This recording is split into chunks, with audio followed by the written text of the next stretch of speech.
question, for those of you that didn't hear it, is what are the general qualifications to obtain a loan modification? Is that correct, ma'am? Yes. I can't tell you. I'm not the decision maker. No one sitting on this panel is the decision maker.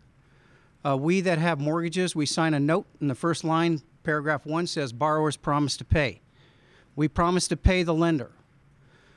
That's our obligation, and they are the ones who make the decision, not any one of us, not an attorney, not a real estate agent, not me, not anyone else, except a decision maker.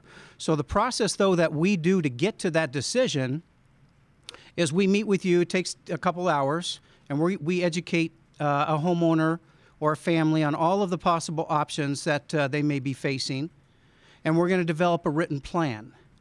Then we're going to take the stack of information that we've asked for, and we submit it to a back office number and privilege that we've been given as HUD-approved agencies that for-profit entities don't usually have access to. We talk with different people.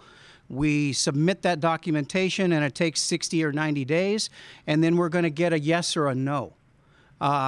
Unfortunately, as was mentioned by a colleague here on the panel, there are some extremely poor decisions being made, in my opinion.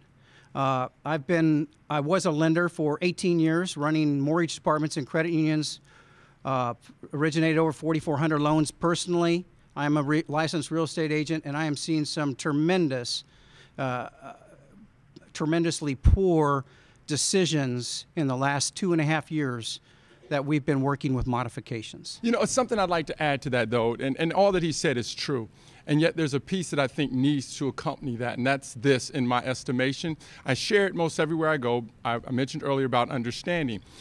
Primarily, the lenders focus on getting back their money.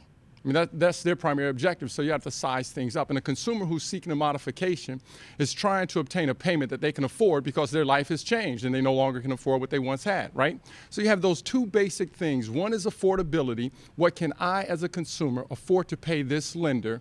And the other is profitability. What will this lender reasonably accept from me? And so you want to get to the point to where you can at least relatively fairly simply size those two things up. And I have a worksheet that I put together, and I'll make sure that Bill gets a copy of it, and you can have it. It's been posted in a number of places. It's on the Foreclosure Prevention Task Force, but it just allows you to look at 31% of your gross monthly income, which is a methodology that they use for underwriting loans, back that in and see what the present dollar value of that is, and then get with a qualified realtor or asset manager to help you assess the value of your home minus the cost the lender will incur to take it, and you just compare those two. Now, at the end of the day, you might be able to afford to pay them $200,000, even though you owe them $300,000 on a house they can only get $150,000 on, and they may still not do it, because that's the illogic that was just spoken about. But at least you know if it's worth your pursuing it and how far you should really go before you start to look at your other options. Keep in mind also, in this decision-making process that's an unknown, is mortgage insurance. So even though we may have a formula, on the backside, a lender may have obtained what's called mortgage insurance from an insurance company that insures their loss. So even though we may take 90 days to put you through all the hoops that they're wanting you to, there still may be a no decision, even though you hit this 31% ratio.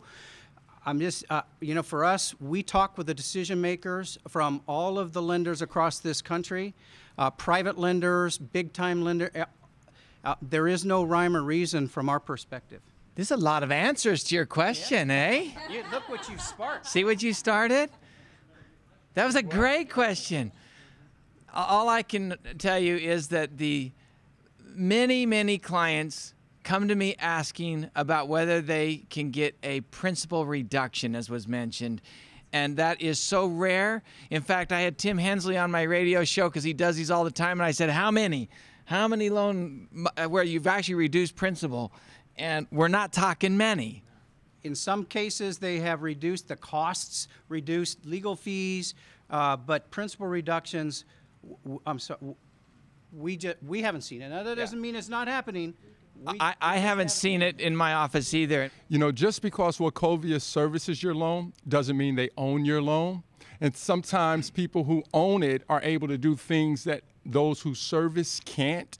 And that's one of those things that happen. Again, back to communication, we're trying to help consumers understand just because you pay B of A doesn't mean you owe B of A, and therefore B of A doesn't have the power or the authority to modify it even when they can say, yeah, I agree with you and it makes sense.